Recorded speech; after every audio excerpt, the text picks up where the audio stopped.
এর দুয়ারে ওর দুয়ারে সবাই তাড়িয়ে দিচ্ছে। আমার স্ত্রী তাহলে কি ভারতবর্ষের নাগরিক নয়? 2002 আছে, 2025 আছে।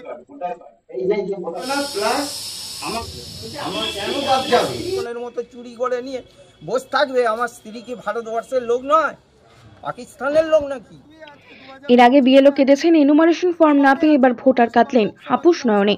দীপ্তি রায় চাঁদদানি বিধানসভার অন্তর্গত বৈদ্যবাটি পুরসভার 12 নম্বর ওয়ার্ডের ভোটার। তিনি এসআইআর এর এনুমারেশন ফর্ম পাননি। বিএলওর কাছে খোঁজ নিয়ে জানতে পারেন ভাঙড় বিধানসভা এলাকায় রয়েছে তার ভোটার তালিকায় নাম।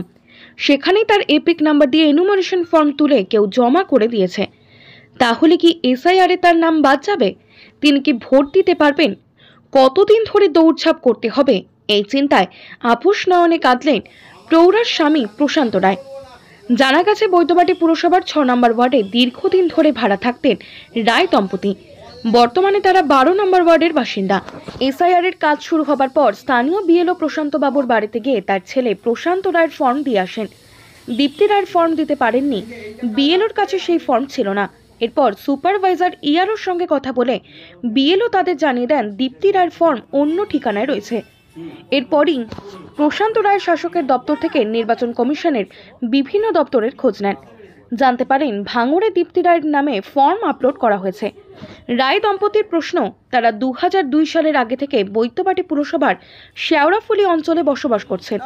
2002 সালের এসআইআর এর তালিকায় তাদের নাম রয়েছে, ভোটার তালিকা 2025-এর তাতেও নাম রয়েছে তাদের, এবং সেটা বর্তমান ঠিকানায়। তাহলে কি করে তার নাম ভাঙড়ে গেল? নাম্বারে দুজনের নাম রয়েছে ভোটার তালিকায়। প্রশ্নের উত্তর খুঁজছেন রায় দম্পতি আর চাইছেন যেখানে থাকেন সেখানে যেন ভোট দিতে পারেন। আমার এখানে ভোট, আমার স্বামী যখন সার্চ করতে গেল তখন দেখলো কি যে আমার ভোটটা চলে গেছে যাদবপুরে। তো তাহলে আমার নামের সঙ্গে ওইখানেরও এক নাম একই, এটা কেন হবে? এটা কেন হবে? এবং আইডি নম্বর এক। আমি এখানে ভোটার, যাই কি করে আমাকে ছোটাচ্ছে চালিয়ে। কেন ছুটবো আমি? কেন ছুটবো? তাহলে আমার স্বামী চারিদিক ছুটছে, ফল কিছু হয়নি। উপরন্তু বলছে এখানে যাও, ওখানে যাও, এখানে করো। তাহলে আমরা কি করতে পারি?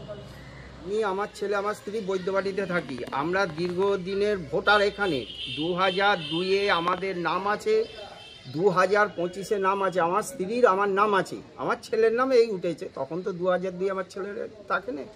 যাই হোক, এখন কথা হচ্ছে যে আমার এই ভোটার, আমার আর আমার ছেলের ফর্ম পেয়েছি, কিন্তু আমার স্ত্রীর ফর্মটা মিসিং হয়ে গেছে। বিএলওকে বলেছি, বিএলও 10 দিন ধরে আজকাল করলো, ফর্মটার পাই না। লাস্টে বিএলও আমাকে পাঠালো ওই এতে এসডিও অফিসে শ্রীরামপুরে। কিন্তু আমি এটা সাইবার ক্যাফে অনলাইনে সার্চ করে দেখলাম চলে গেছে যাদবপুরে। সেটা ওকে সার্চ করেছি, দেখছি যাদবপুর লোকসভা, কিন্তু গেছে আসল ভাঙড়ের। আমি ওই বিএলওকে সার্চ করে ফোন নাম্বার বার করে তাকে ফোন করেছি, সে কিন্তু ফোন ধরছে না। প্রথমে বলল আমার নাম প্রশান্ত রায়, আমার স্ত্রীর নাম দীপ্তি রায়, আমার স্ত্রীর ভোটারটা ওখানে ট্রান্সফার করে নিয়েছে কে অনলাইনে। কিন্তু ওখানে যখন বললাম বিএলওকে, ওই ভাঙড়ে সার্চ করে বার করে বলছে যে ও দীপ্তি রায়, প্রশান্ত রায়, এখানে আমাদের ভোটার আছে, দিয়ে দিয়েছি। আর কিন্তু এটা আমরা এটাই প্রমাণ করে দিতে চাইছি ইনি তো একদম জেনুইন ভোটার। তাহলে এনার বাড়ি বৈদ্যবাটি, এনার ফ্যামিলি, এনার বংশের, এনার বন্ধু বান্ধব কোসলিন কালে কেউ ভাঙড়ে নেই। আজকে ভাঙড়ে কি করে নামটা গেল? তো গেল, সেই ফর্মটা উঠে গেল। এবার আমরা যখন সেই বিএলওকে ফোন করছি তিনি ফোন তুলছেন না, এটা প্রশাসনের কোন ধারায় চলছে?